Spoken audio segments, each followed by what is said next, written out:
आज के टॉपिक में हम डिस्कस करेंगे parameter passing using call by value and call by reference. इस टॉपिक में हम जो समझेंगे कि एक फंक्शन की वर्किंग क्या होती है, किस तरीके से पैरामीटर्स को पास किया जाता है फंक्शन में, या हम जब कोई फंक्शन कॉल करते हैं तो वैल्यूज कैसे उसमें पास करते हैं। इस डिस्कशन के बाद हमें समझ में आएगा कि कोई फंक्शन काम कैसे करता है और कॉल बाय रेफरेंस का क्या यूज है, कॉल बाय वैल्यू के क्या ड्रॉबैक हैं, कहाँ पर कॉल बाय वैल्यू नहीं यूज करना चाहिए, कहाँ पर कॉल बाय रेफरेंस यूज करना चाहिए, और साथ ही साथ हम समझेंगे पॉइंटर्स के कॉन्सेप्ट को।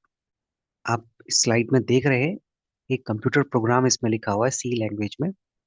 लेफ्ट हैंड साइड में आप देखिए यहाँ पर इंट मेन और उसके अंदर के हमने स्टेटमेंट्स लिखे हुए हैं और इधर हमने स्वैप फंक्शन डिफाइन किया हुआ है। एक्चुअली पूरा एक प्रोग्राम है और इसमें दो वेरिएबल डिक्लेयर किए हमने, इंट ए और बी। ए को हमने 10 वैल्यू असाइन किया है और बी को वैल्यू असाइन की है 20। और फिर हमने क्या किया है, ए और बी की वैल्यूज को स्वैपिंग से पहले प्रिंट कर दिया है। अब जो हमारा आउटपुट आएगा वो आएगा 10 और 20। उसके बाद आप देखते हैं स्वैप फंक्शन ने कॉल किया हुआ है, या हम कह सकते हैं कि ए और बी को हमने पास किया। और अगर आप ध्यान से देखेंगे तो ए और बी हम डिफाइन कर चुके हैं। ए में हमारी 10 वैल्यू असाइन हुई है और बी में 20 वैल्यू असाइन हुई है।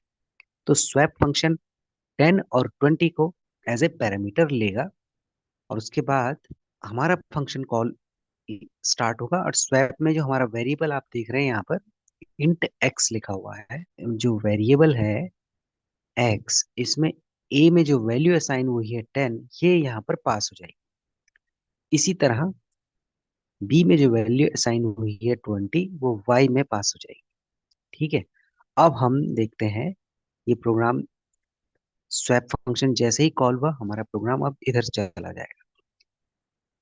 यहाँ पर हमने दो वेरिएबल लिए हैं एक्स और वाई, जहाँ हम देख सकते हैं कि जैसे ही स्वैप फंक्शन कॉल हुई एक्स में 10 वैल्यू असाइन हुई और वाई में 20 वैल्यू असाइन हुई। इसके बाद हमने एक थर्ड वेरिएबल लिया है टी, क्योंकि हम स्वैपिंग परफॉर्म करना चाहते हैं तो स्वैपिंग के लिए हमको एक और वेरिएबल की जरूरत पड़ेगी, क्योंकि ये वेरिएबल इंटीजर टाइप है, इसलिए जो थर्ड वेरिएबल हम लेंगे वो भी इंटीजर टाइप होगा। जहां तक आप इस प्रोग्राम में देख सकते हैं ए में 10 है, बी में 20 वैल्यू असाइन हुई है और स्वैप फंक्शन कॉल होते ही वो वैल्यूज जो है एक्स और वाई को असाइन हो गई है। एक तरह से हम कह सकते हैं कि जब स्वैप फंक्शन कॉल हुआ तो एक्स और वाई में ए और बी का असाइनमेंट हो गया, और ए और बी में 10 और 20 हमने पहले से ही असाइन कर रखा है। और जब हमने ऐसा किया हुआ है तो फिर एक्स और वाई को जो वैल्यू मिलेगी वो मिलेगी 10 और 20। उसके बाद थर्ड वेरिएबल लिया टी, और अब हम देखेंगे कि स्वैपिंग कैसे परफॉर्म की जाती है। थर्ड वेरिएबल जो हमारा टी है इसमें हमने असाइन किया एक्स। ठीक है। तो एक्स का असाइनमेंट हमने टी में कर दिया है, इसका मतलब टी की अब जो नई वैल्यू बन गई है वो 10 हो गई है।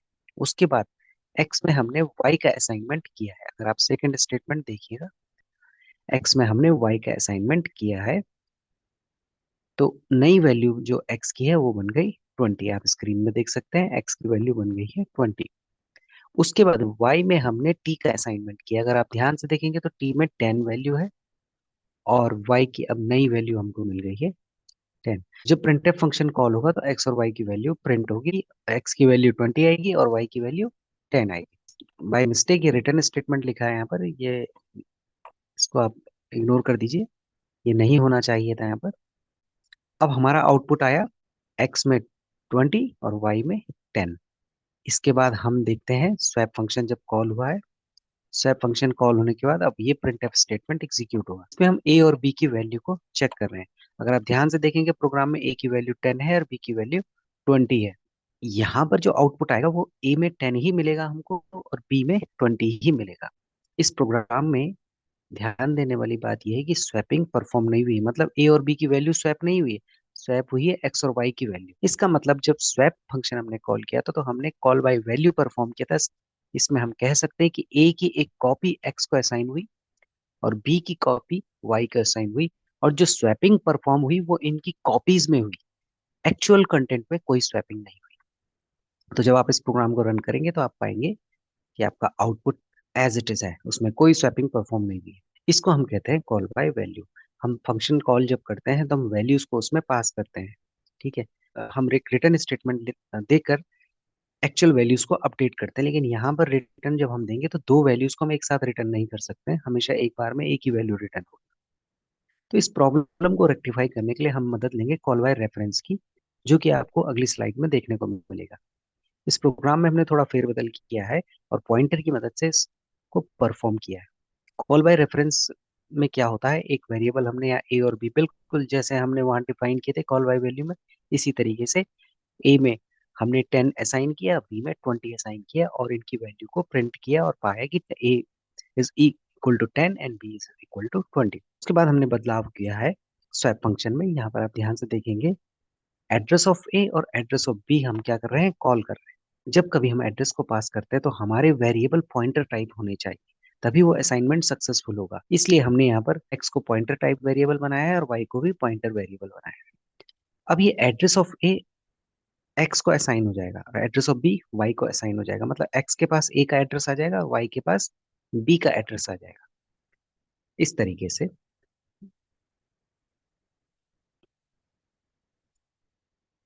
से हमारा ए का जो बी का एड्रेस है वो वाई को असाइन हो गया।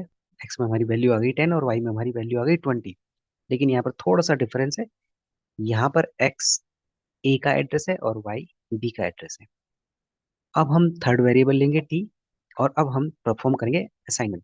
तो टी में हमने असाइन किया x value at the address x. X जो एड्रेस है इसमें जो वैल्यू है हम उसको चेक करेंगे। एक्स क्या है, एड्रेस ऑफ ए, ध्यान दीजिएगा। एक्स अगर एड्रेस ऑफ ए है तो एक्स में क्या वैल्यू होनी चाहिए, 10। वाई अगर एड्रेस ऑफ बी है तो वाई में क्या वैल्यू होनी चाहिए, 20। तो टी में असाइन हो गया आपका 10 असाइन हो गया टी में। उसके बाद जो नेक्स्ट स्टेटमेंट है, वैल्यू एट एड्रेस एक्स, इसमें हम असाइन करेंगे वैल्यू एट एड्रेस वाई। तो हमारा जो एक्स है उसमें जो वैल्यू आएगी वो 20 आ जाएगी। उसके बाद वैल्यू एट एड्रेस वाई, इसमें हम ट्रांसफर कर देंगे टी। तो टी में क्या वैल्यू है, 10। तो वाई में क्या वैल्यू आ गई आपकी, 10।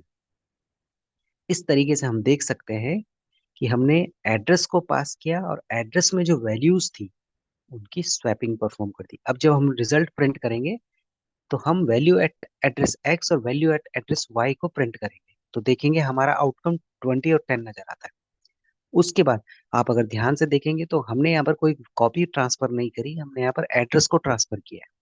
इसका मतलब उन एड्रेस में जो वैल्यूज में चेंजेस हुए हैं वो रिफ्लेक्ट हो जाएंगे हमारे मेन फंक्शन में। ए और बी की वैल्यूज भी हमारी यहाँ पर स्वैप हो जाएगी। तो ए की वैल्यू बन जाएगी यहाँ पर 20 और बी की वैल्यू बन जाएगी 10।